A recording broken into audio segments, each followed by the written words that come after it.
The following production is part of the Play Some Video Games podcast network.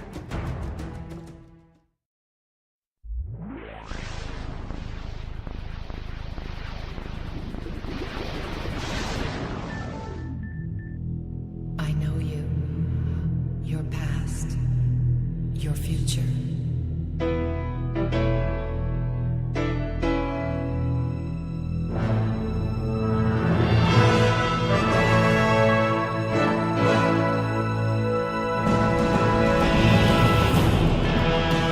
Ladies and gentlemen of the Xbox Empire, welcome back to the state of the Xbox Empire. The state of things before there was play, the state of things before other people were looking at the state of things? I don't know. We'll just go with the state of the Xbox Empire. Joining me yet again is my fearsome companion, Donnie. What's up, Nate? So is that an Odell Beckham shirt that you're wearing? A number Not yet. 13, 23, what's the number? This is a Joe Hayden jersey. They traded him last year, but he was a Cleveland mainstay for a while. But I love these Color Rush jerseys. Short story, I bought this Cleveland Browns Color Rush jersey at Ross here in Atlanta because it was in Marietta for whatever reason. And it was $12. It was brand new. Wow. I was like, yes, purchase. That's a pretty good gift. It's a sweet deal, right? Yeah. There was a bunch of Browns gear. I bought my wife's stuff, my kids' stuff. Like I walked out $60. Everybody got hoodies and jerseys. Like it's like they offloaded Browns gear in Atlanta for some reason. Was that before they won or after they won? Oh, it was before. It was before last season started. Okay. So they were on that little streak, that brown streak, we'll call it. Oh no, never mind. This is not BSVG Prime. They don't make that kind of joke here. I'm sorry, people. But anyway, Donnie, what have you been playing on the Xbox, good sir? Man, a little bit of everything and a whole lot of nothing, really. Coming off of last month where I was just chewing through games one after the other. You know, people like kind of moved on from Anthem, or in better, I guess, description, you and Josh kind of beat it. So, over in Nintendo Shack, we've been replaying Breath of the Wild, which is obviously a big game. So it's been sapping a lot of my time, but having everybody like move on from Anthem really is kind of, I wouldn't say soured my taste, and it's only, self-inflicted, but it's just like, I just don't know if I want to play it anymore. Because I'm just kind of, I keep trying to hop in every now and again and do like a mission, but it's just kind of samey when you're playing by yourself, and it's not nearly as much fun. So in that matter, I'll play with you again. I just have been sucked into the world of Apex too much. Everybody has it, and there's the Division, and I mean, so it's I don't want anybody to stop playing their games for me. I'm the one that stopped playing that game for Zelda. So, I get it. This is why these types of games typically don't stick with me, right? This is not new. We know this. Devin knew this before I ever got Anthem. I was telling him today, I think I might be done with the play with your friends multiplayer game. It's just, it doesn't fit with how I play games, really. I can do that one glorious night. And it was worth it, right? As I was just about to say the exact same thing. I played it with friends for 2 weeks, and I had a great time, and I loved it. That's good for me. That's kind of my experience with most games. I play a lot of games for 2 weeks, have a great time, and move on. I just kind of have I'm not that type of person that plays a game for 4 months in a row. Anyway. So in that absence of that, I've been waiting on Assassin's Creed 3 Remaster to come out, which is on the way. I'm very excited to play that. I'm going to jump into that this weekend. Assassin's Creed 3, one of my favorites. At me. I know that's not a particular popular thing, but I really liked it. I think I have that one available as well because I have the season pass for the latest Assassin's Creed. And then you do have it. You do have it, yeah, and it looks great. I was really excited to hear that a lot of people are saying, "You remember how great Far Cry 5 looked?" I was like, "Yes, I do." They're like, "This looks like that." I'm like, "Oh my gosh, that's what I want to hear." So I'm really excited to play it. So in between Anthem and now, I've been messing around with Game Pass, my favorite gaming program out in the world today. So I've been playing Edith Finch. I booted up Super Lucky's Tale and played that for a night. I've been playing Devil May Cry 4 Special Edition, which is great. Looks great. Really looks great. I haven't played that thing since PlayStation 3. Devil May Cry 4 Special Edition is a really good game. If you are like me and you're waiting on a sale for Devil May Cry 5, go play Devil May Cry 4 because it's it's really good. And I played Far Cry Primal. Remember I was telling you I was going to go back, and I did pick up both of those games. I played Primal first. Don't like it. Okay. Just not a fan. It's not. I mean, and this goes without saying, but I don't want to sound like I'm knocking it. But it's not nearly as pretty. Like, it's not even close. It's not. The visuals are way down. It looks like a last gen game in that regard.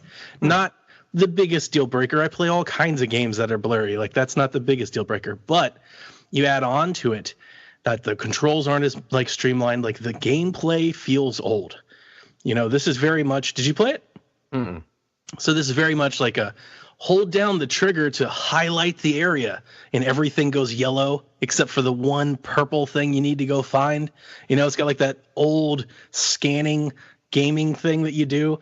And you add into that the looks, like the RPG mechanic, like all the menus are basically just, I don't know, like a table. You just work from left to right, top to bottom to like start unlock like carry a knapsack, build a club, build a torch. You can just kind of work your way through this prehistoric stuff. It's got a pretty cool story. I give you that. I don't want to, if Mo hears this, he's going to like hate me for saying bad things about the game because he really liked the story. And I will agree. The story that they're laying seems pretty good.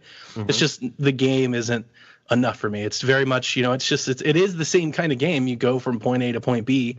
But instead of unlocking like the base camps and like huge explosions and all that, you're unlocking like little campfires, and you get to, you know, have saber-toothed tigers like do your fighting for you and whatnot. It's just not the same. It's too far back. Ultimately, it's too far back. I probably shouldn't have tried it.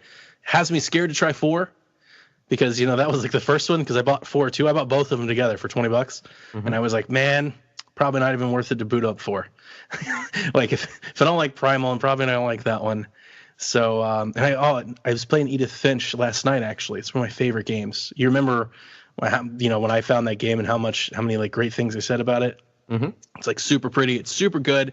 It's super fun. Keeps you on your toes. I love it. One of my favorite adventure games, walking adventures, walking sims, whatever you want to call it. Here's the issue. I don't know if this is revisionist of me. Maybe it was the exact same when I played it on PlayStation 4. Maybe it's that I'm playing it on a 4K TV. The game does not run well on Xbox. It's noticeably choppy. It also does not run in 4K. It also does not support HDR. And I feel like coming off of Anthem and coming off of Far Cry, like I notice it. You know, like, I'm like, wait a minute. It's just a little fuzzy, and there's like a little pop in, and it, you know, it's really choppy. And check it out on the other console and see if it is like that. Because my thought is that you've been so used to all this great new fluid HDR 4K stuff. Now you step back into a normal game, we'll call it, and it's just like, ugh, right? I'm being conditioned to be a snob. Yes. No, I'm with you. It's noticeably choppy. Like the visuals isn't that big of a deal. It's a pretty game, even, you know, not in 4K. That's fine. Although I would imagine. I was expecting it to be in 4K. Like when I downloaded it, when I came to Game Pass, I was like, oh my God, it's going to be beautiful in 4K. I have gotten to the point where I just assume everything that I play on my X is in 4K. And but it runs choppy, like noticeably choppy. Like walking down the first walkway in the game, it stutters. Like it's kind of stuttery. I was like, I definitely don't remember this at all. Why is it so choppy? So if you folks are out there and you're planning on playing Edith Finch, I can only recommend enough. It was one of my favorite games of the year. The year I played it was last year. But yeah, on X anyway, maybe, and I didn't see any settings to like turn it down, you know, to 1080 or, you know, to lock a frame rate or anything like that, which I played Ethan Carter on Xbox and I had those options and I think it was in 4K. But yeah, Edith Finch is a little rough, but Devil May Cry 4 is not. And I've been waiting. So I have a ton of credit. I've been stacking up gift cards and exchanging things. My birthday was this month, so I've been turning a lot of money into digital credit. But I've already pre-ordered Rage, and I've already pre-ordered Crash Bandicoot, and I've already pre-ordered like 2 or 3 games, and Kevin's getting a game. So I told Kevin, like, I think I'm sitting on like $100 Xbox credit, and I really want to play Devil May Cry 5, but I'm like, let's hold out, just wait. I'm gonna get Assassin's Creed. I'm going to play Rage. That's going to give me another, you know, 2 or 3, 4 weeks worth of games for sure. And then like, who knows what I might get Devil May Cry 4 or 5 for. And then I'm still waiting on like pre-order options for like this Gears game that we're expecting, or Halo Infinite, or whatever pops up from E3, or Sea of Solitude, or Tunic, or any of these other games I've been waiting on. I'm just kind of holding money back. Plus, I'm also, like, with all the announcements that we've gotten, like, I'm scared to spend it. Mm-hmm. I was talking to Kyle like that. I'm scared every time I buy a game. Like, is it going to arrive in Game Pass next week? Like, what's going to happen? That's why you should just be like me and be like, unless you know that you really want it and you're going to play it like right then, just wait for it until you see it on a sale. That's exactly what I'm doing with Devil May Cry 5. Like, I really want to play it, but I knew that if I bought it, I wouldn't have played it yet. Mm-hmm. So I'm just waiting. So if it doesn't go on sale by the time I finish Rage, I'll just buy it. But I kind of think it will. Mm-hmm. I also bought Skyrim. 25th anniversary or something like that? Yeah, I bought the special edition on Xbox at Walmart because it was on sale for $15. I don't even know if I'm ever going to play it. But I was like, man, that's a lot of good game for $15, man. It's on sale digitally on Xbox Live, too. I'm not sure how much. But it's $15? Because it's super cheap. $15. I was like, that's insane. I want to look it up for you. I want to look it up right here. Skyrim. But I don't know. I guess I'm in the impulsive remaster kind of, I love Skyrim, and the remastered version looked so beautiful. So I'll throw it in there. One day I'll get sick or take a vacation or something, and I'll hang around, pal around with Skyrim. Mm-hmm. I've never beaten that game. I just played a bunch. I've only played it for like 30 minutes. Oh, really? No, I've probably played the game for like 80 hours, and I've never really accomplished much. But I can't tell you, unfortunately, how much it is right now because I've already purchased it and just says purchased it instead of a price. So, long story short, I just been dabbling with a lot. I booted up Forza. I played Forza for a night. I was hanging out with that. I've just been messing around with things, waiting for my Assassin's Creed game to come, waiting for Rage 2 to come. That's really it. Mm-hmm. So, for me, I've been playing mostly. Let me guess. Yeah, Apex Legends. But I've also. So, are you familiar with the Game Pass quests or challenges that you can get the Microsoft rewards points for doing like different things on Game Pass? That's why I played Super Lucky's Tale, because I saw a little quest, and you know what? Super Lucky's Tale is not that bad. It's not that great, but it's not that bad. Like, I played it. It's really pretty. It's really clean. Nice picture. Platforming's just weird. For a platformer, it's just not like it's a VR game, right? I think it's a VR game. I think it's a VR game. Super Lucky Tale is not a VR game. It was built as a platformer. It's a VR game. It's a VR platformer. I think it was on Oculus. I think it was on Oculus or Vive. Possibly. It might have been on Oculus. It's Xbox. It's like true. Really pretty. It's really nice, but it controls like you're playing a VR game on a controller. Like, it's just not quite there. It's not quite there. It's not tight, and that like kind of ruins the whole thing. But I wanted to tell you that I started playing it. It is kind of fun. Like, I got my kids into it, and we were messing around with it one night, and like I jumped off the edge a few times because it's just a little weird. But I wanted to hate it because it kind of came out in like that same time we were like seeing all the Bubsy stuff, and I was like, oh, don't give me this generic platformer stuff. Like, make a good one, like do Spyro or nothing. And then I play it. It's like, it's not as bad as I wanted it to be. But, just okay. So because of the challenges for Game Pass, I played. So I bought it a long time ago. It was the Sasuna's Sacrifice, that Hellblade game. I played the first 2 achievements on that. So like the first couple of chapters about it is. So interesting. I also played it. What? You loved it and you're hooked, and you're gonna finish the entire game. Well, I'm planning on finishing it. I mean, I'm not saying that I love it at this point, but it's interesting. It looks really good. Sounds really good. I know like the biggest thing about that game is the audio design, making use of the spatial audio. So if you have Windows Sonic or the Dolby Atmos setup, sounds phenomenal. So I played it with headphones, but I also have like that Dolby Samsung 850 whatever soundbar. If you have Dolby Audio, make sure you use it. It sounds fantastic. Along with that, another game that supports the Dolby Audio that I played because of Game Pass, but I also own it, but there was a challenge associated with it too, was Shadow of the Tomb Raider. So, that's a game that I started a while back. I intend to go back to it, but I just never have until recently. So I went back and did a couple more achievements in that, moved the needle a little bit, reacquainted myself with the controls again. That's a good game. Really, really, enjoy playing that. But it's one of those things where I'm going to have to go back and just set aside time and say, hey, Nathan, you're going to stop whatever you're playing on Apex. You're just going to stop it, and you're going to go play Tomb Raider, or you're going to go play these other games. I beat Tomb Raider in 2 days. You can do it. Just sit down one Saturday and knock that thing out and put it away. It's got tremendous lighting. It's got an okay story. I wonder, I don't want to throw you off of your list to get through, but I wonder like how long it's going to be until we see Tomb Raider. It seems like they've put Tomb Raider away for a little bit. Like, well, you would know better than I the story if there's a cliffhanger or needs a resolution or anything, but I'm hoping that we do see more because I enjoy the Tomb Raider license and the franchise. The scuttlebutt that I heard afterwards, it did not sell very well. That's what they say about all of them. But this one in particular did not sell very well at all. And that they had kind of moved on to other projects. And they said that, I believe the director came out and said, I'm quoting something from last fall, so I'm pretty sure I'm butchering it. But I believe that it was along the lines of, we're not giving up on Laura, but it's going to be a while. We're going to let it simmer for a little bit. So we may not see Laura for, 3 or 4 years. It could be a minute. That could be fine, too, because there's a ton of stuff out. There's a lot of games right now where people are playing different things. And that game, again, kind of went head-to-head with the last Uncharted, I think, 4. Yeah. So unfortunate timing maybe, but, with the exposure that it's getting now on Game Pass, on Xbox at least, maybe that'll help it with people playing it and seeing what else is out there for Laura's story. Absence makes it fonder, Yeah, this is true. Make everybody miss her. Uh-huh. In addition to other games I've been playing, I did get The Division 2. I've only played just a little bit of that, only a hair.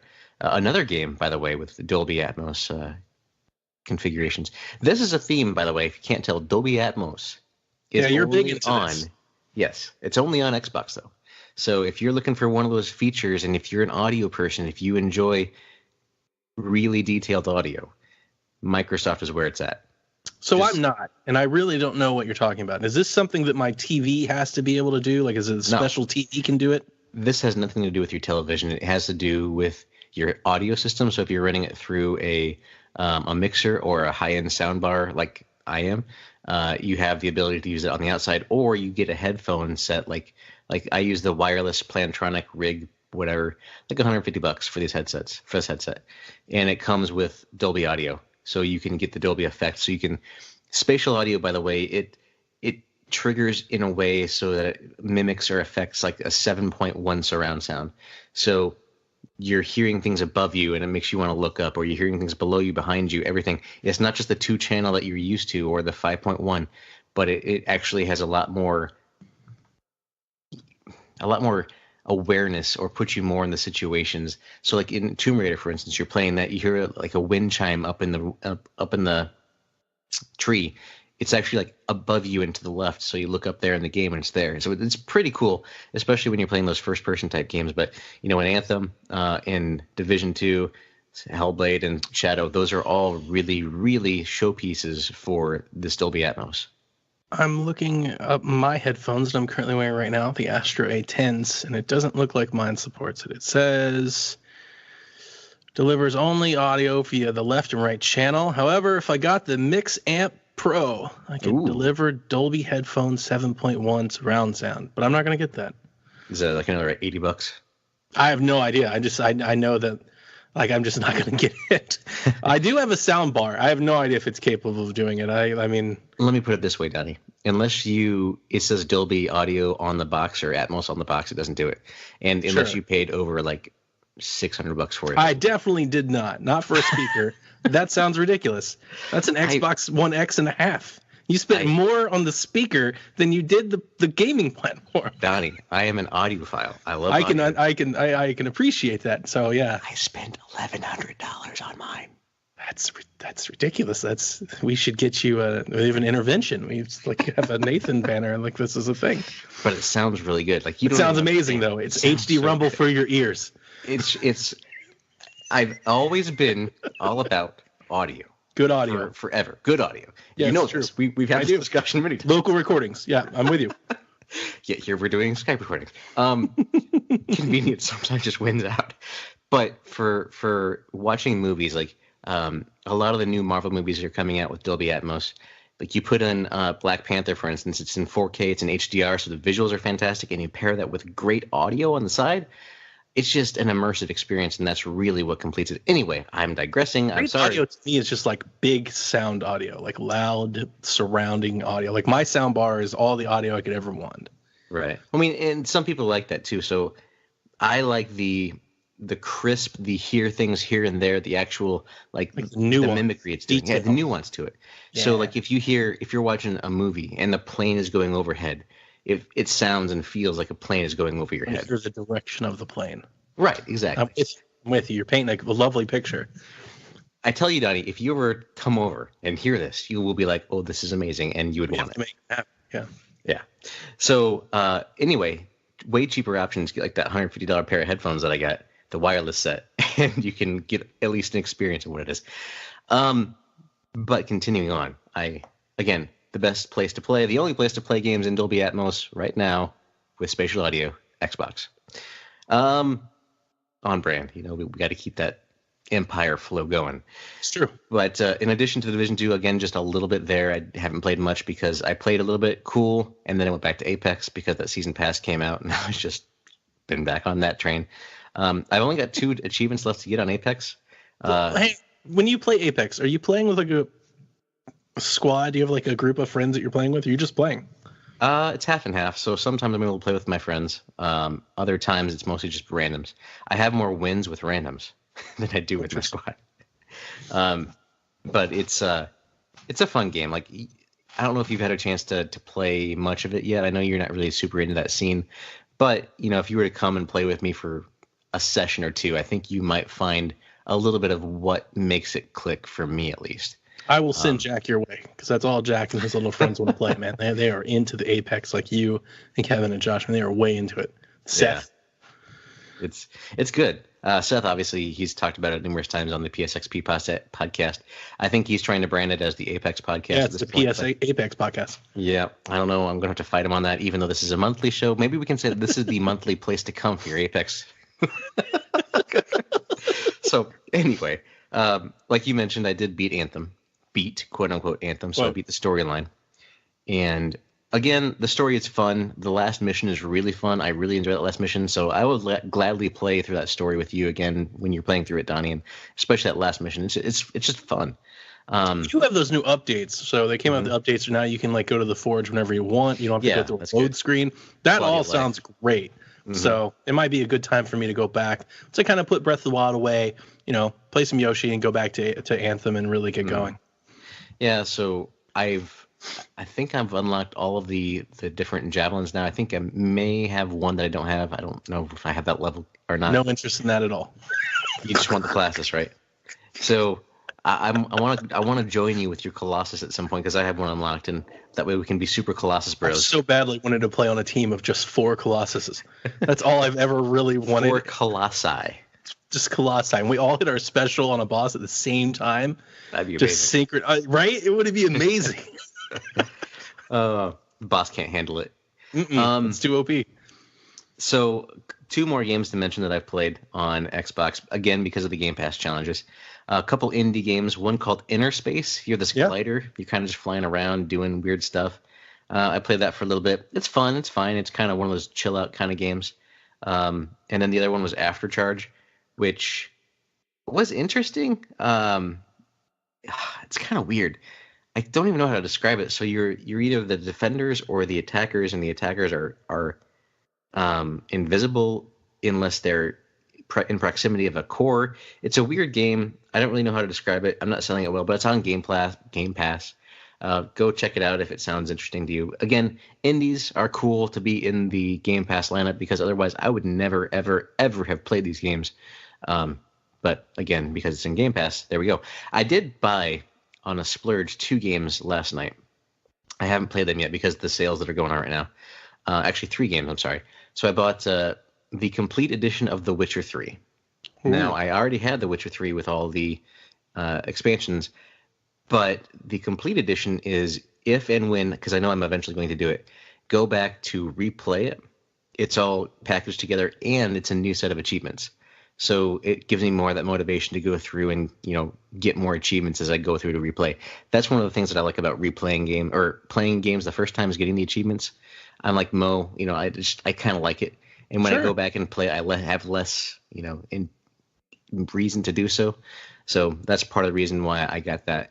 So it was on sale for $15 for the complete edition of The Witcher 3. Complete with everything. That is like 1 million hours for $15. That's crazy. That's that same Skyrim splurge that I just pulled. Mm-hmm. Yeah, exactly. And then I also bought, so speaking of The Witcher 3, Soul Calibur 6, I think it is, or 5? 6, whatever. Is that the new one or the old one? The latest one. The latest one. All right, the new one. Yeah. So it has Geralt in it. Was on sale on digital for less than $20. So it was like $19. Brand new, pretty much. And I saw it on there. I was like, this seems super low. I've been wanting to play it. That's like just double the cost of going to the store and renting it. So I was like, okay, I'm gonna just grab it. I told Josh as well, and so Josh also grabbed it. So I'm looking forward to maybe playing with him at some point. So that'll be fun. And then the last thing I bought was, have I ever told you about the Wales Interactive games? No. So those are kind of like a choose your own adventure type game. So you're going through and you're making decisions kind of like a full motion video, but as you make your decisions, you choose your own adventure. So the path alters and changes as you go. So did you play the Bandersnatch thing on Netflix? No. Okay. Similar to that. So that's probably the most popular of the stuff right now, but similar to that. So one recently was called Late Shift that they did. There was another one they did called The Bunker. And then they just did one called The Shape-Shifting Detective or something like that. So you're trying to figure out, who killed somebody and whatever. So you're just trying to go through and choose your own adventure type stuff. And whatever you choose affects the outcome of the game. So there could be like, 20 different endings. I played Late Shift. I'm sorry. I didn't realize it was all right. Yeah, I played Late Shift. Coach Mo tipped me off and had us play that. Me and my wife played it together. Yeah. So same thing as that. Very cool. In my opinion, I kind of like that narrative story kind of focus on those. So interesting. But anyway, those were some, recent acquisitions of mine as well. However, Donnie, the reason why we're here tonight is not to play the games that we've downloaded, but the games that are in the cloud. The cloud. So we have, we've had PlayStation Now before with streaming games. We've had Gaikai. We've had this Project Stream, which has become Google Stadia, which you might know a thing or two about. Yeah, maybe. And, Project xCloud that they've been talking about for a couple of years now with Microsoft's side. So the future of gaming, some people are saying, is leaving the console space, leaving the PC space even, and going directly from a cloud of servers to your TV using a stick. And then you just get a controller that doesn't even connect to your TV, connects to your Wi-Fi, and goes to a data center somewhere in that cloud. So, Donnie, I want to talk a little bit about what this future looks like from your perspective, from where you're sitting. Okay. A little bit about what do you think that means for ownership of games. Ooh. And the entitlement that people kind of associate with that, and then you're looking at emulation and things like that. Could that all be taken away and replaced with streaming? And what does that do for that documentation purpose behind the justification of emulation? That is a loaded question. Boy, there's a lot there. All right, let me start here. So, yes, we did launch the Google Stadia podcast. Very excited about Stadia, just like I'm very excited about Project xCloud. And I think they, as you already mentioned on Twitter, I think in a lot of ways they're going to go hand in hand. I think at some point we'll be doing several crossover podcasts. So I'm still very excited about it. But I'll say this is just to lay down any platform that I'm repping. I do not think streaming is the sole future of gaming. I do think that's the push, and I don't think that's actually even, an argument to make. Every platform holder is trying to find a way to make game streaming. They want to go all digital. They want to go all digital. They want to deliver to as many devices as possible. That's a thing. EA's doing it. Sony's doing it. Google's doing it. Everybody's doing it. Like, so that's real. That's real. I also don't think, though, it's not like, you know, I made a really poor joke, I think, that it felt like when Google Stadia was announced that, like, it felt like how gun owners feel every time somebody comes up, like, brings up gun rights. Like, Google said that they wanted to stream games, and, like, every console gamer was like, no, this has to fail today. Like, they all, like, rose up and got really defensive. I think there's plenty of room for many years to do both. You can have a local experience. You can have a streaming experience. They can coexist. They can cohabitate. I think at the very base, I do think they offer something to two different customers. So there's definitely plenty of overlap, but you know, it's not one or the other. So with that said, yeah, I mean, I'm really, really excited about this streaming future. I think Xbox is best positioned, as I said on the Stadia show, because they're playing both. They're playing both sides. They're playing the local experience. They're going to let you download games on, you know, 1X and whatever the next thing is, and based on the, what is it, the Anaconda, and what's the other one? So we got the Scarlet. Is it the Scarlet still the code name? So Scarlet and Anaconda. So you're going to play local games in beautiful 8,000K, you know, bend your TV backwards. Like, that's a thing that Microsoft is doing. But they're also letting you stream those games on your phone, and then you stream those games on your tablet. And Microsoft, in a lot of ways, I think after GDC and what we've learned, I think they're so far ahead of Google, at least in what Google's shown us. I don't know if Google is doing any of this, but knowing that Google is not a gaming company, I don't think they've thought through the controls. I know that they haven't thought through the adaptation. So, like, Xbox has programs and firmware to you know, to, like, make labels and controls and menus appear bigger on smaller screens. Google doesn't. They're literally taking a 4K picture and shrinking it into a 6-inch screen. All the options are small. Now they'll fix it. They know that that's a problem, and they'll fix it. But, like, so in that regard, Microsoft has thought this through more. But in the same regard, Microsoft doesn't have the backbone that Google has. So, like, this race is going to be very interesting to see, like, who does it. But I think Xbox is maybe, like, supremely established because they have games. They have a library that's already streaming. Like, checkbox, checkmate. That's a huge advantage. They've got a library of stuff. You can play Halo on it. That's a huge advantage. You know, Google doesn't have a Halo. So that's a big one. And then the fact that I think they've really thought this through on the gaming side. Now, whether they can make it work as good as Google, that'll be the real question. But I'm really excited to see it because I think it's going to be a big part of this upcoming generation of consoles. I think the loading times, the patch times, the installing of local games, like this move to digital, that's been done this gen, but it's like behind the scenes. Like, they sell you a disc, but it really doesn't run on the disc because you install it to the hard drive. So it's like you're buying a physical copy of a digital game. You know, like, it's all weird. I think streaming is the answer to that. You're going to be able to play the game the moment it goes live because you're going to stream it until it's done installing. Like, I think there's going to be, like, little solutions like that. Until down the road, it's a viable solution as a replacement. I don't think it, just like when Xbox One was announced, it wasn't a viable solution to get rid of used games. At that point, the market would reject it. I think this time, 2 years from now, the market would reject the idea of an all streaming platform.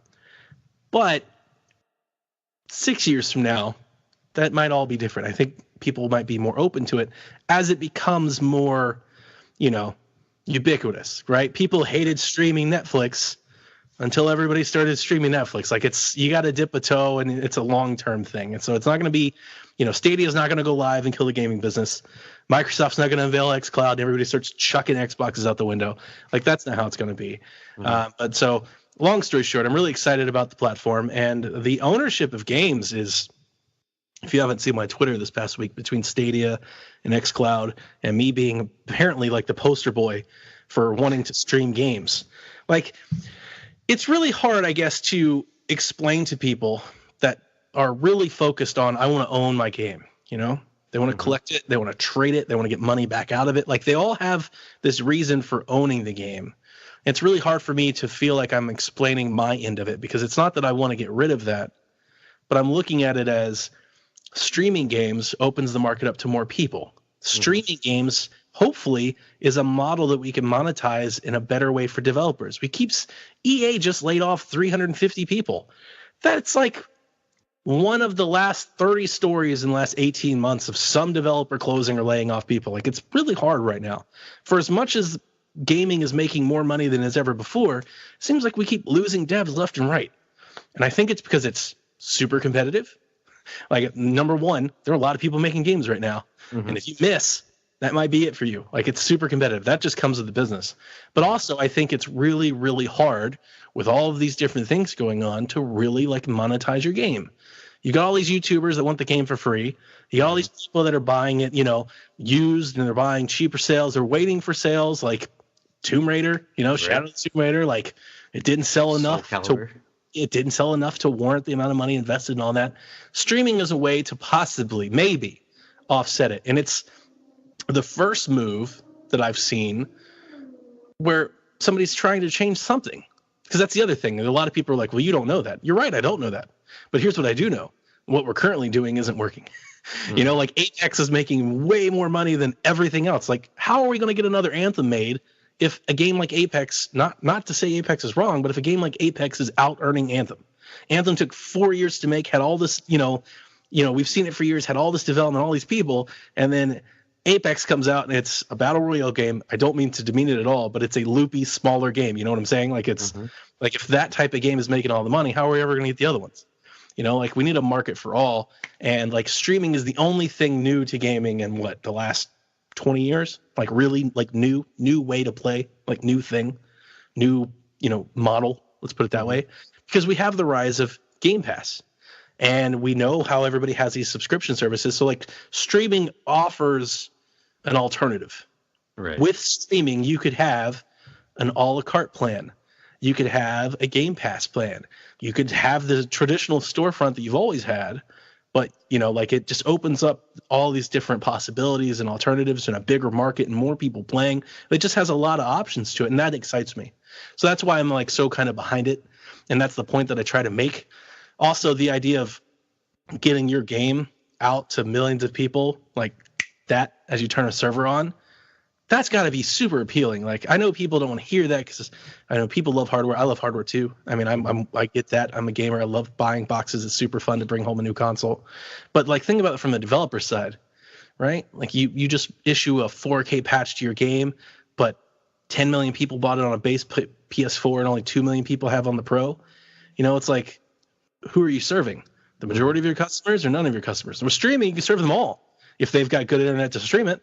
You just upload the patch. Now everybody has it. Now we had to buy anything. Think about like how long a game could last. Like a World of Warcraft game. You could have a game like Apex that just builds on itself for 20 years in a streaming, environment. Because it just constantly gets patched. Nobody has to buy anything. You're not fragmenting the users. Everybody has access all the time. Like, that's really, really neat. It's just very futuristic. And I understand the resistance that we're getting, so early on. Right. So, as we mentioned before, I am a fan of, the Xbox One X. So, the PS4 Pro, I have those because I want those higher fidelity experiences because I like the audio. Obviously, we talked about that a little bit. The visuals. So, I'm always going to be a fan of having the ability to process on my own in my house. Let me just, I don't want to interrupt you, but you're always going to be a fan of that. I think, well, let me ask you this, if this asterisk, until you can do that through the web easily and reliably, right? So like, if it was a viable option to give you the exact same experience, you'd at least like consider it, right? So think of it this way. When I'm at home, I can, let's use movies as an analogy because this is well documented and we've seen how things work with movies. So I can, let's say, I buy Avengers Infinity War, the 4K Blu-ray, right?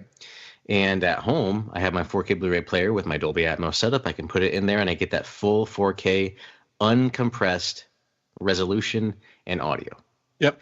Now, I can redeem a code inside there, and it goes to Movies Anywhere, and it connects up to all these other services. And I could take my phone, and I could go and say, you know what? I want to watch some more Avengers today because I want to watch the scene again. So I go back, and I can play it on my phone. Granted, the quality is not quite the same, but it's good for the device. It's good enough. So, exactly. So I'm not going to get my full audio experience. I'm not going to see my full HDR resolution and all this and that. But I get the sense of what's going on. I realize that I'm in a portable experience. I'm not in my home experience. So here is what I want to see, is that future where we converge.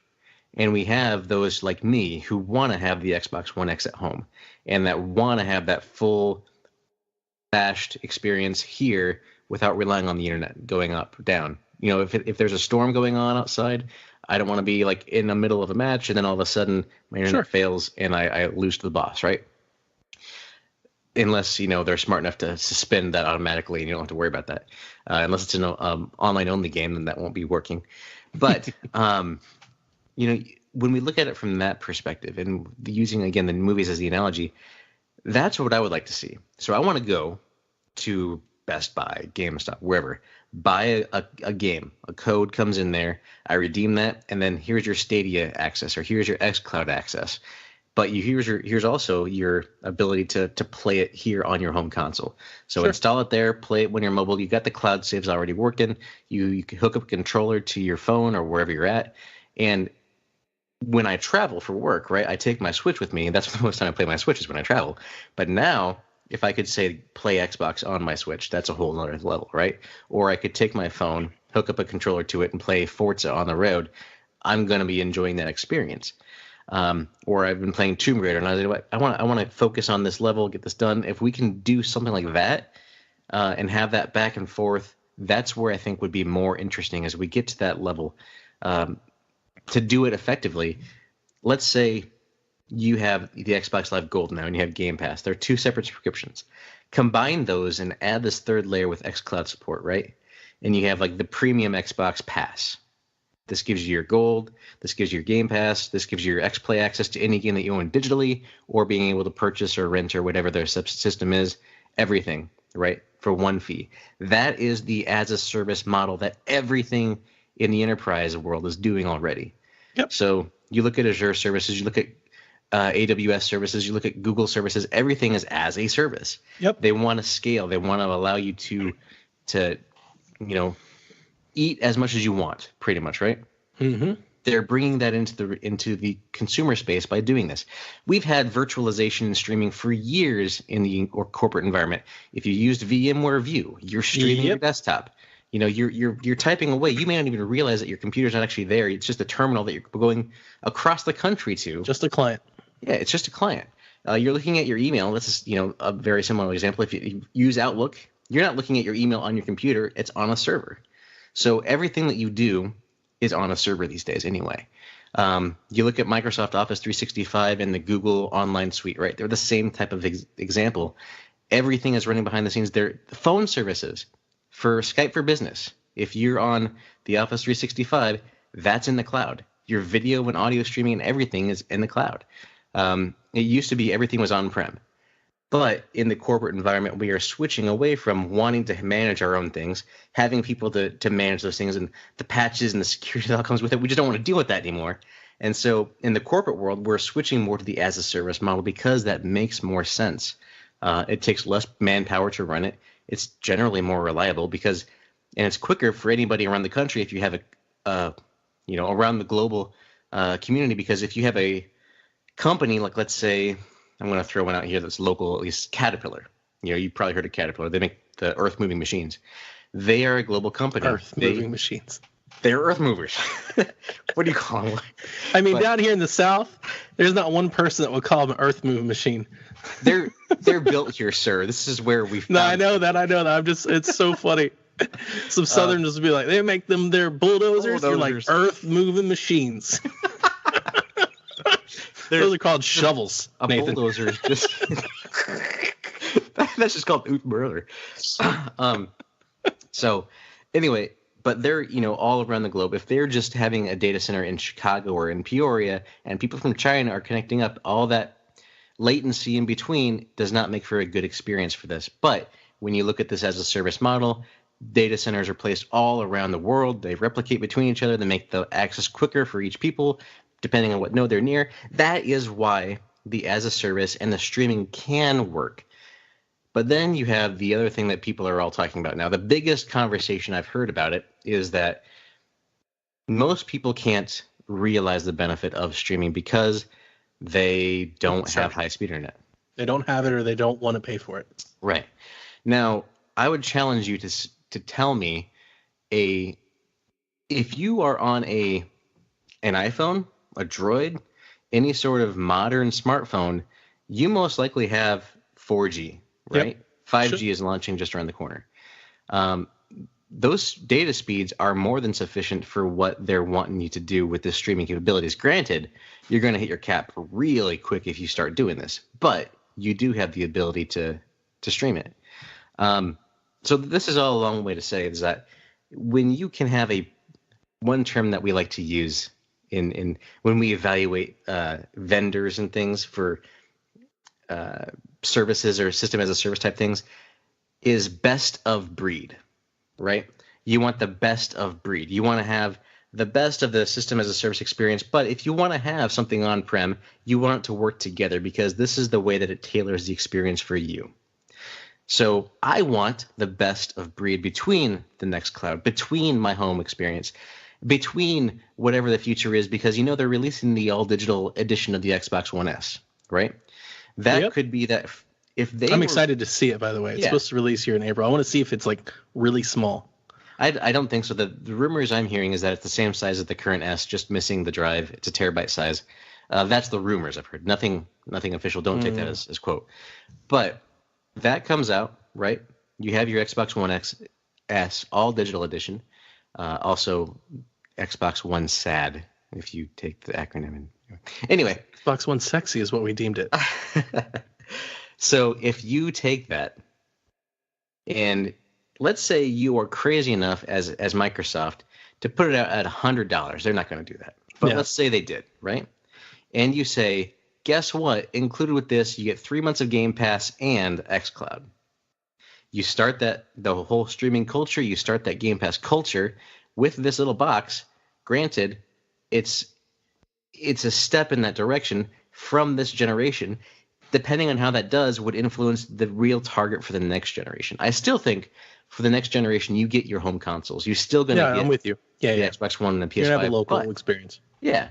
But there could also be another SKU, because they've always done this dual SKU thing for everybody for the entire time, since like the 360 core and the arcade or whatever it was. Mm-hmm. You have the full experience, we'll say the X of the next generation.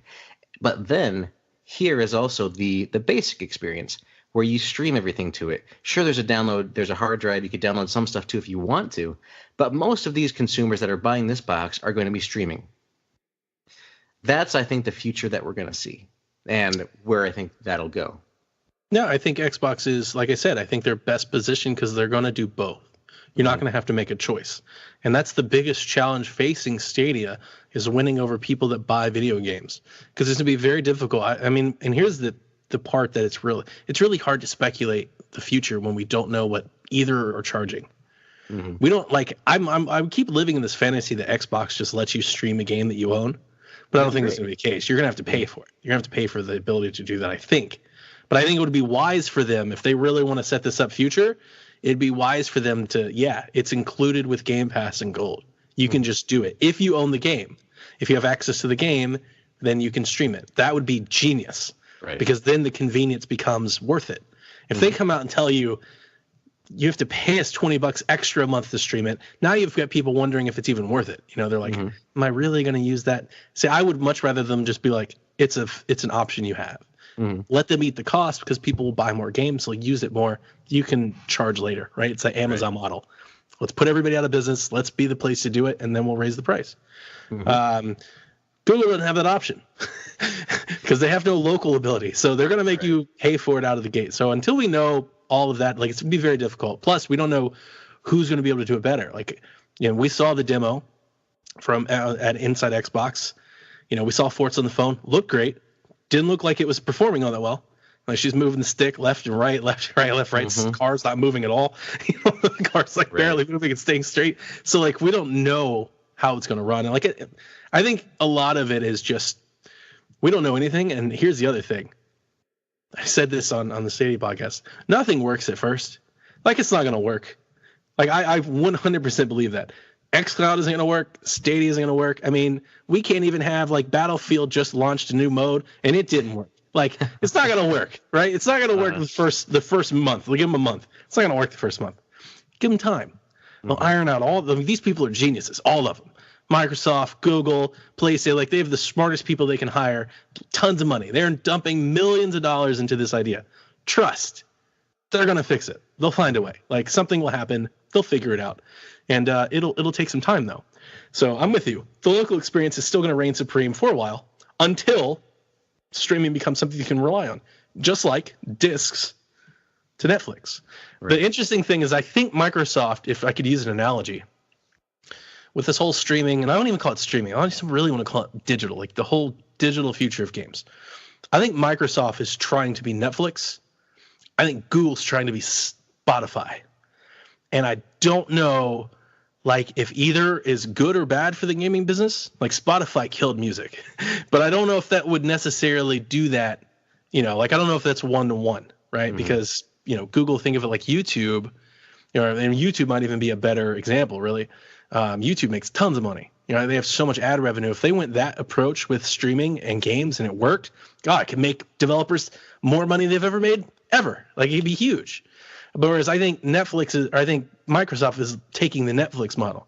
We're gonna give you both. You want disc, you get discs. You want to stream, you get streaming. But as long as you do it on Netflix. And I think that's kind of their whole approach to.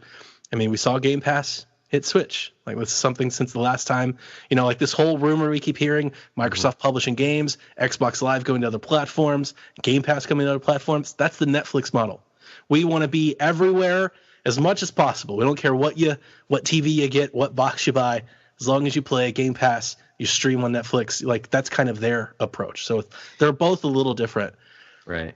I think that's, you know, thinking about what you just said there, you know, Microsoft has taken the unconventional approach, I'll call it, of wanting to put content on multiple things. So they bought Minecraft. They own Minecraft. Yet it's still on Switch. They still have these massive updates for the Switch because, you know, they even have ones that feature Mario and some exclusive stuff for Nintendo. It's on 3DS. Yeah. So, but because of this, they're taking this non-traditional stance of, you know, Phil has come out and said that he's not a huge fan of exclusivity. Right. You know, he understands that people will buy boxes because of games, but he doesn't like, and this is kind of interesting, is that you have this head of a company saying, I don't like being the only place where you can play this if your buddy is over here. He wants you to be able to play together. So he's, you know, been an advocate of cross-play. We've seen the results of that. But also, I think them rebranding from the Microsoft Game Studios now to the Xbox Game Studios makes a lot of sense because you look at this digital future that you talk about. And you say, I want to play Xbox on my Switch, that's actually going to be a thing.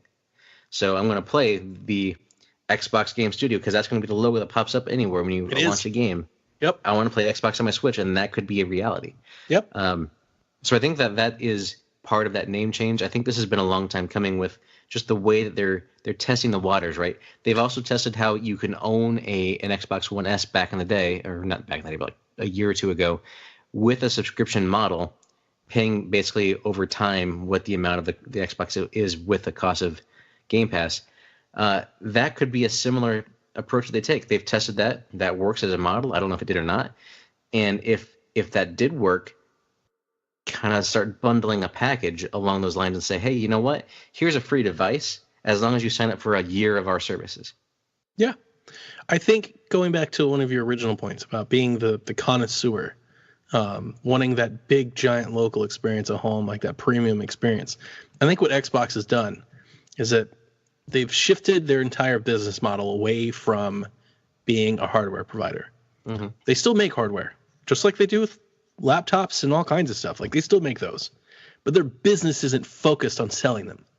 Their success isn't determined win or loss by how many Xboxes they sell or how many laptops they sell or how many phones they sell. Their success is determined by how many people are using their stuff. And they just sell hardware to help propagate that from, to the people that want it. So I think, and I also think like the people like you, I wouldn't say me, but I mean, I have an X. I also want the big super experience at home, and I want whatever the most powerful next Xbox is too. Like I want to buy that too. So the people like us, I just think is a really small market, and it's like a really small way of thinking. And sure, there are millions of us, but millions isn't everyone. That's a small market, right? When you can move from the millions of people that own, single millions, we'll say, yes, of a console, tens of millions to hundreds of millions that own a smartphone and or a tablet or a Chromebook or a TV that has an app on it. Exactly. Pretty much every under 10-year-old has some sort of tablet, right? So, and if they could get on every other console, like the whole, we've had this long-standing rumor that has some weight now that we've seen Cuphead on Switch. It's like, why would they put anything on Switch? Because there's almost 50 million of them. That's why you sell 50 million more copies of Ori. That's a big deal. Where the people are, right? If you have that ability, that's what you do. Maybe they can't come to you, so you build the mobile food truck and you go to where the people are. And it's like, they still will make the huge giant Xbox that will bend your TV and break your visual fidelity for the 10 million of us that want it. And they'll gladly sell them to us, and we'll buy it, and they'll be happy, and they'll still use their services. But they shouldn't limit their thinking to that. Right. And honestly, it's been very interesting because it was almost 2 years ago. Xbox like basically stopped reporting like total hardware sales, and like the whole flub around that was like, well, they're not doing that well, so they don't want to say it. And that made sense to me. I could understand. I'm like, yeah, that makes sense. But now, seeing every move they've made, I'm like, it wasn't just because they weren't selling well. Now, that may have been what prompted, the whole change in leadership and the whole change in strategy. But now you sit back and look, and it's like, because they don't care. Because that's not how they're not determining their value based on how many Xboxes are sold. They're determining their value by how many hours are being played of Xbox games or played in Game Pass or bought on the Xbox store or this new streaming thing. Like it's the 365 model. In every way, like how Stadia is very Google, Xbox is becoming very Microsoft. They're taking a very Microsoft approach to all of their gaming business. It just makes sense. It just makes a lot of sense. It's not hard and it's not like super cagey or like shadowy behind the scenes. It's basically right out there in front of you. If you look at what Microsoft has done with Office, that's what they're doing with Xbox. Like the exact same approach. Yep. So we've talked a little bit about this, but I want to touch on a little more with gaming ownership, right? With streaming as this possible future, and you have Google Stadia being an exclusive streaming platform, people won't be able to mod a game because they don't have that source code access. Correct. The in the user license agreements that people always read before they check the button to continue on to play something state that you can't 4-point font. I'm not sure if you actually can read it. Yeah, but those agreements state that you don't own this software. You're just basically leasing it for use. Yeah. Sure, you could go in and mod the source code, but it's actually stipulated against Nathan, most content. give you a really pretty plastic box. You own that. Oh, that's true. You own the little box, but even that box could have a warning label on it that says, "Don't open this. You void your warranty." By the way, those are like the FCC struck those down that you can't have those anymore. So I think that when you look at that, people are beholden to having a physical thing in their hands, right? They want to have the disc. They want to put it in. They want the celluloid, maybe? I don't know, whatever it is, on their fingers as they press the disc into the box. But you really don't own that game. You may have paid $60 for it, sure. Yeah, you could trade it in to GameStop, sure. You could sell it. Never playing it again. Yeah, exactly. You could sell it to somebody and recoup a little bit of money, but you don't own that game, and that game changes from that day one patch. And here's another thing too I was thinking about with the whole xCloud. So day one patches are kind of, in a sense, gone. However, what you will have in place of that with streaming is maintenance windows. Yeah. So you're going to have a time where they say, okay, at 3 a.m. Central Time or whatever, we're going to be down for 15 minutes as we apply a day one patch. Or they'll have another set of servers that are going with the new patch and cut over, but you're still going to have like that down. And they may do like rolling updates, so it may not, Yeah, so you'll still have patches. They're still going to be there, but they're not going to be as, visible. When you get access to the game to see it and you hit launch, it will play. Right. And so like for us, it won't be there. It'll still be there for them, but for us, it won't be there. Mm-hmm. And what they might do is, because people play games at all hours, the night, day, it could be based on data center. Maybe if you're in China, it's a different upgrade window than if you're over in the States. But they'll have the ability to put up a splash screen that says, hey, your game is currently updating, whatever, try back again in 5 minutes. Or even a countdown clock, because basically it's all happening on that server still. You can still also see look the server. At the thing like how much more efficient it is if you're sending your update. Like if you're a game developer, right? Your game comes out on Friday and it's Monday, right? You do your day one patch and everything. You load it up, you send it off on Wednesday. They patch it on Thursday, and by every time everybody hits it on Friday, it's done. It's not like on Friday when the game releases, that 8 million people start pinging a server trying to download the patch. All that traffic is now gone because it's just done there at the home base. But Donnie, here's the real test about if this is effective, if this actually works, is if you and I go play Anthem and you load in your Colossus the same time I load in a Ranger, that will be the key to success if that actually works. The internal fixed all that. Like I'm way ahead of most people now. Oh, that's funny. I still think that was a good joke. It was a great. Now imagine 4 Colossi. I know, right? 4 Colossi. Cubby-ish. We're going to have a Colossi guild. We've talked a little bit about the streaming future, about the digital future, whatever you want to call it. The evolving landscape of gaming.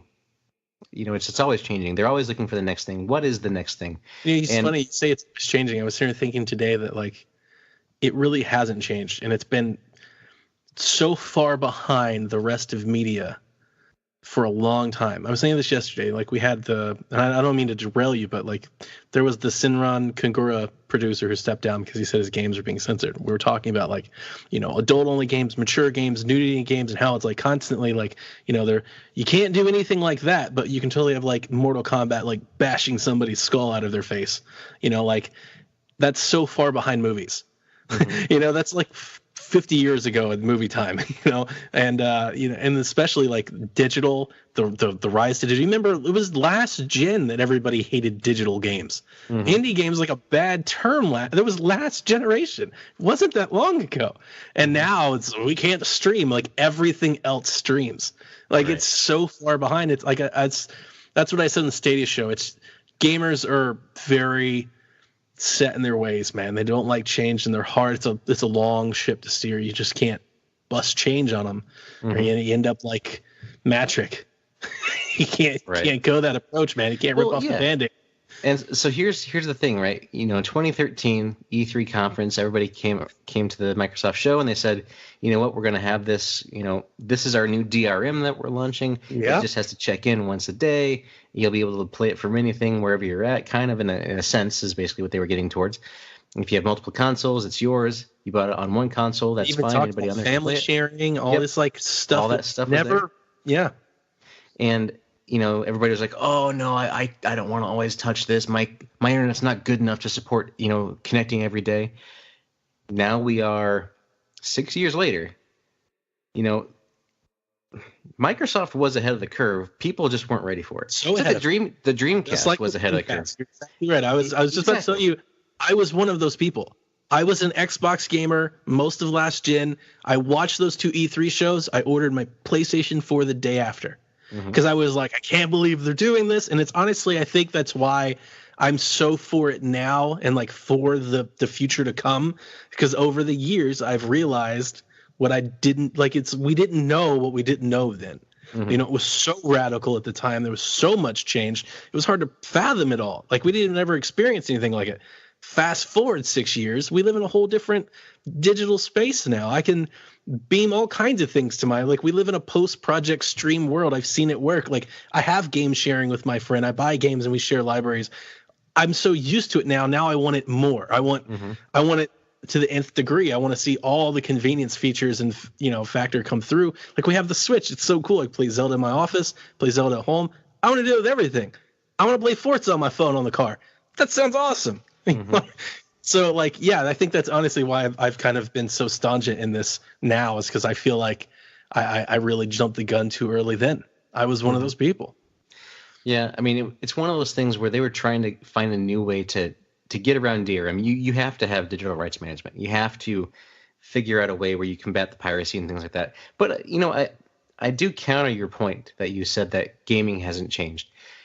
Gaming has changed every generation. Even if you look at this generation, where we started and where we are now. So we've got Game Pass, we've got digital returns, we've got the ability to.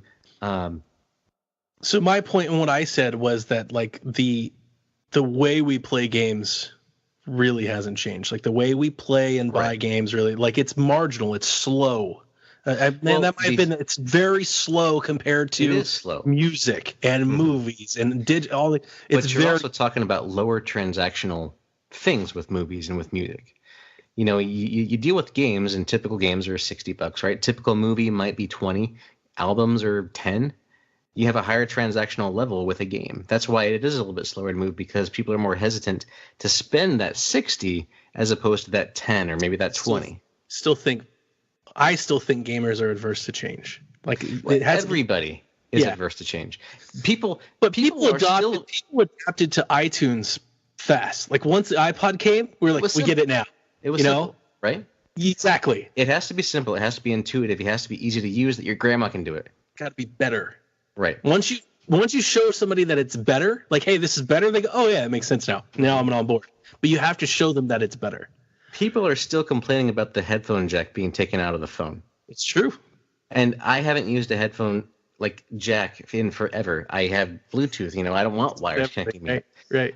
It's what it is. But touche, counterpoint well made. But the gamers seem to be, if you think about the way gamers have bought and traded and sold games for the most part. Like, I'll give you digital returns, but even then I think it's really small. Like, if you start selling games digitally, eventually you've got to create a return system. Those go hand in hand.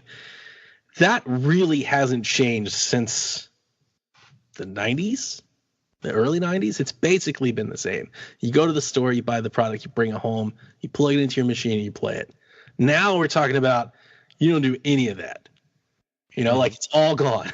Like that's radical. That's completely different. And like, PlayStation Now actually is very ahead of the time, but now we're living in a space where, like Stadia is trying to, you click a button on YouTube and you're into a game. Mm-hmm. Like they're talking about rentals and things like that. Like that's completely different. That's a whole different beast than anything the true gaming market has seen. And it's going to be interesting to see, like, can they both coexist? In terms of, I'm saying in terms of an economic model, like 5 years from now, do we just accept that every game is 60?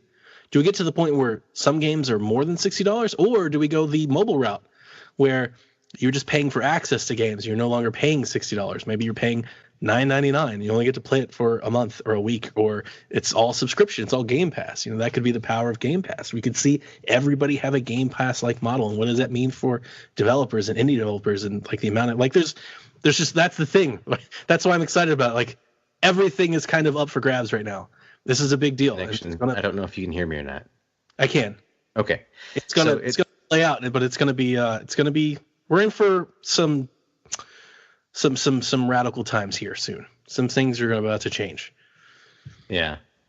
So as we talk about our streaming all digital future, my Skype says I have a poor connection, and a lot of what you just said cut out. So I don't know if it's going to make it to the cut or not.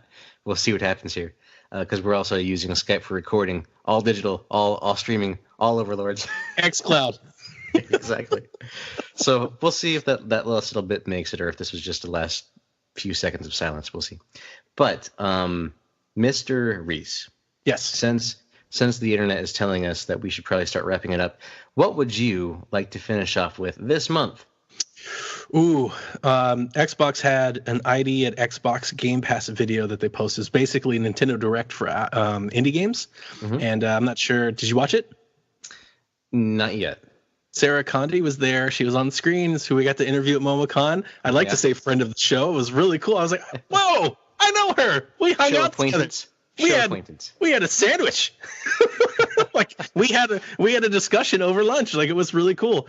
But they announced some really cool stuff. They announced that Killer Queen Black, The Outer Wilds, and Blazing Chrome are launching into Game Pass day one. They also announced that, like, they showed a bunch of other games. They showed games we've already seen, like Supermarket Shriek, Void Bastards. The one that I got really excited about, After Party. Now, we saw this at the big Xbox Fan Fest.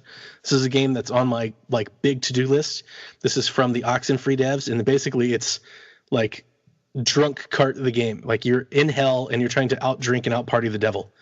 Sounds like an amazing game. Hashtag Donnie game. Like I'm so into it. Now they showed that they did a whole like big thing and they interviewed the developers and everything about this game. They did not say though launching in the Game Pass. I just feel like it's heavily implied. If it doesn't launch in the Game Pass, I'm pretty sure it will be in Game Pass, or they wouldn't have co-marketed so much of this together.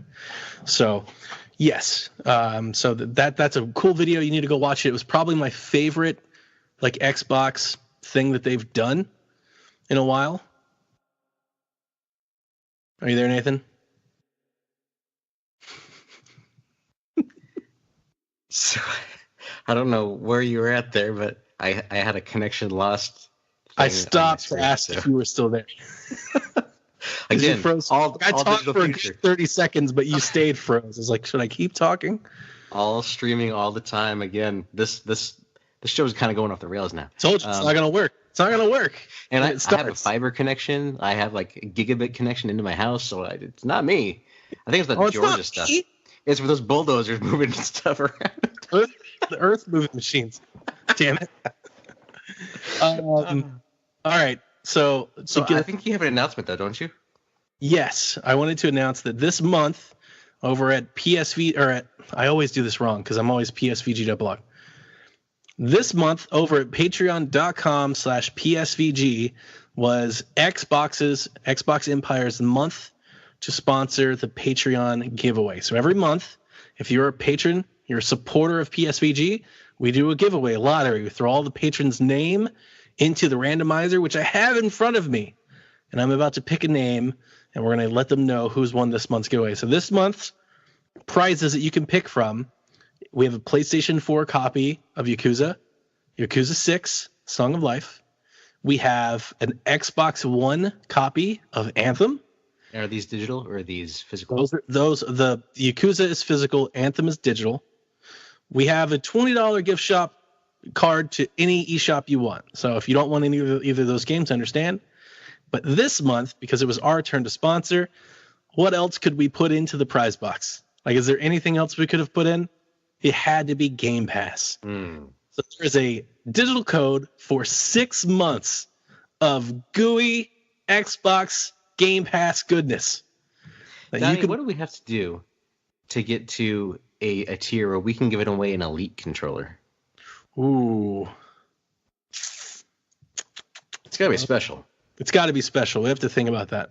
And we also have to, we've got to make it for everybody, So we'd have to, do, an Elite, a Pro. No, this is the state of the Xbox Empire. Just this show. Okay. So I'm going to pick the winner, but just know that's what you get to pick from, and I'll let you know tomorrow. So I'm about to click the pick a random name. Ryan Craig. Mathman Craig is this month's patron giveaway winner. I will alert him via Twitter and our Discord, and I will let you know what he picks. And then next month, PSVG is the sponsor, and I already know the prize. And it's PSVG a cool Prime. PSVG Prime. The Prime show, the mothership. Every time we say PSVG Prime, I want to just insert a clip of Megatron from the Transformers movies. Prime! That's good. I like that. So, Mr. Playing Nintendo, where can people find you? Find me playing Nintendo. I've been playing Breath of the Wild this month. I've been playing a lot of that. No, you find me on Twitter at Play Nintendo. Come hit us up in our Discord, psvg.blog/Discord. And if you want to, I'd encourage you to go listen to the Stadia show, the Google Stadia show. You find us over there at Stadia Pod. I just launched that this week with newest PSVG member, Highly Intelligent, where we talk a lot about what we talked about tonight, all kinds of streaming future. And we're going to just kind of do a monthly thing where we talk about Stadia and any news that pops. We got Google I/O in May. So it's very exciting. The technology boom is upon us. Very exciting. Now, I do have to admit that I, on Twitter, did kind of naysay, I suppose, the notion of a Stadia podcast. But, at the same time, I did listen to it, and I thought it was a good job. You and Highly Intelligent did a good job putting that together. I just think it's a little premature to cast your lot with Stadia. That's kind of the fun part about it, actually. I mean, that's exactly what I said on the show. I don't know if it's going to be a thing. We're going to try to make it a thing. If it flames and fails, then we'll just close it down. But I was Is like, that weekly or is that monthly? monthly. It's a monthly for now. If it hits off and we love it, we'll revisit it. But right now the plan is to go monthly, and we'll just see where it goes. I think it's neat that we're kind of like chronicling something while it happens. Like, like it's brand new. Nobody's ever seen it before. So Donnie, all of our podcasts are all of our podcasts prime. All of our podcasts are chronicling something as it happens. You know what I mean? True. These are all nuggets and time codes, time stamps of things, what's happening at the time. Anyway, sir, that is good to hear. And again, Stadia, check it out monthly. It's on the PSVG main feed, and I think you probably also have your own feed. We did stand up a second feed. So what you could do if you don't want if you don't want to be so lonely over there, is you just make it the PSVG monthly, and all the monthly shows go in there. That's not a bad idea. I don't think Kevin would like that though. We have too many names. I don't know. Well, I mean, you've already have the Stadia, but I'll think about it. Take your monthlies, put them in there. But at the same time, we are definitely here every month for you. Like I said at the beginning of the show, this is the premiere. I may not have said it. I'm going to say it now though, and act like I said it at the beginning. This is the premiere Xbox podcast on the PSVG network. As Seth likes to say. And I did want to shout out our cousin podcast. Second cousin from another grandmother. The Xbox Drive, because we love the Xbox Drive. It is hosted by Canadian handsome Sean Capri. It's true. If you haven't seen the latest issue of Canadian handsome on Twitter floating around, Mr. Capri is on the title, is on the cover, and is also co-hosted by his great co-host, Mr. Luke Lore, the insipid ghost. Great. I mean, he's. So is it against the internet law to say any derogatory things about Luke? Like, Luke is everybody's favorite.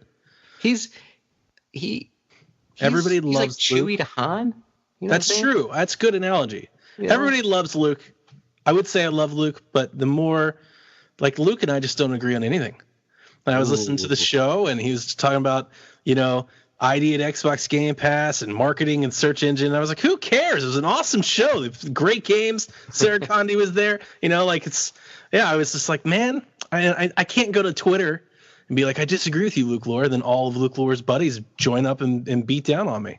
I mean, if you disagree with the point, that's the point of what we're doing, right? It's just I don't know. You can't do Luke Lore. He runs deep, man. Everybody loves Luke. That's what I'm trying to say. I'm out here on an island. Lore runs deep. Yeah, if you disagree with Luke, like, you're out of the gang. You're out of the club. It's like a no-no.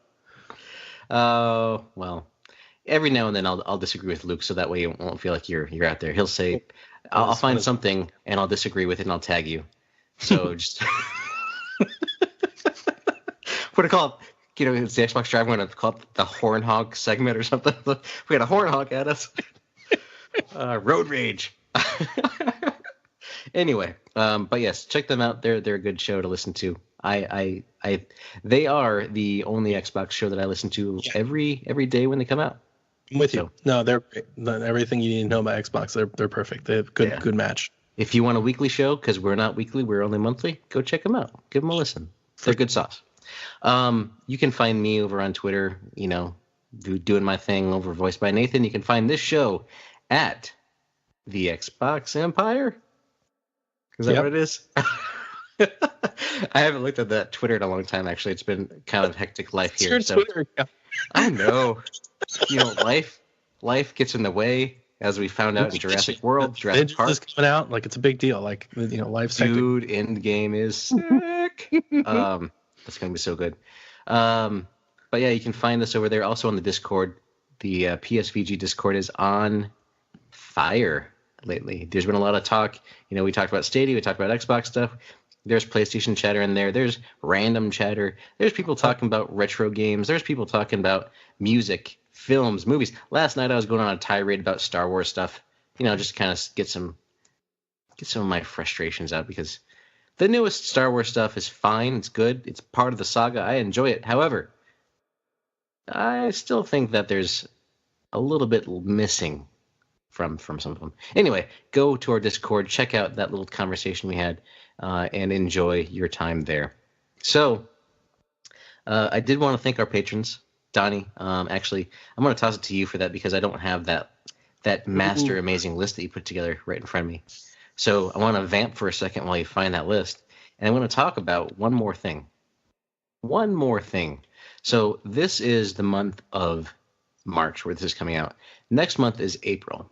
So if you have a topic that you would like us to talk about, as a side or maybe as a main feature for the episode, shoot us a text, or not a text, a tweet over at the Xbox Drive, whether a DM or just add us, that'd be fine too, and say, hey, talk about this. I want to hear your opinions, or I want to hear what you think.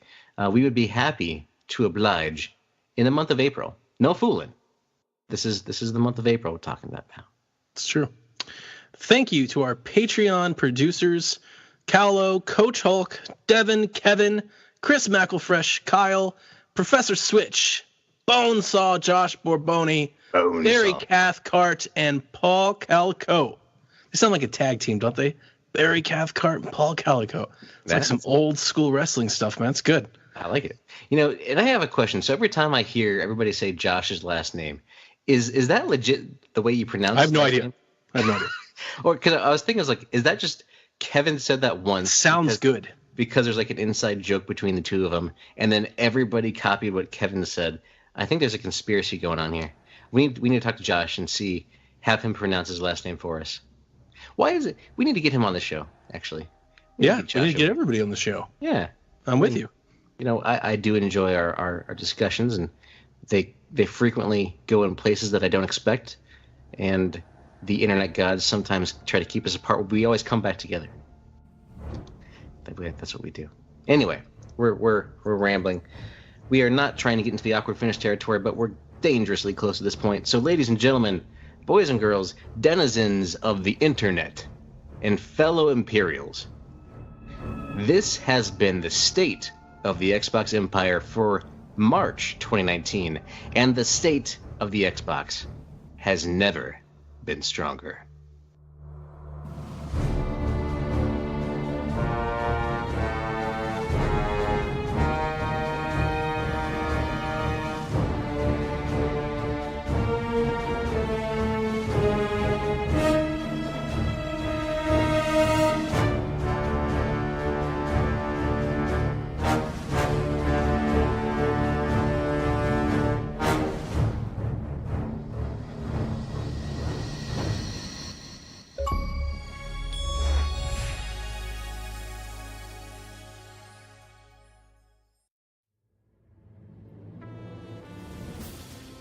This has been a PSVG production. Any music, sound effects, or the like is owned by their respective copyright holders. No infringement is intended. The views expressed in this production are those of the individual contributor and may not necessarily reflect PSVG. This production may not be repurposed, reused, or redistributed without the express written consent of PSVG. PSVG is powered by patrons at patreon.com/PSVG. Become a patron to get special perks, including access to exclusive content.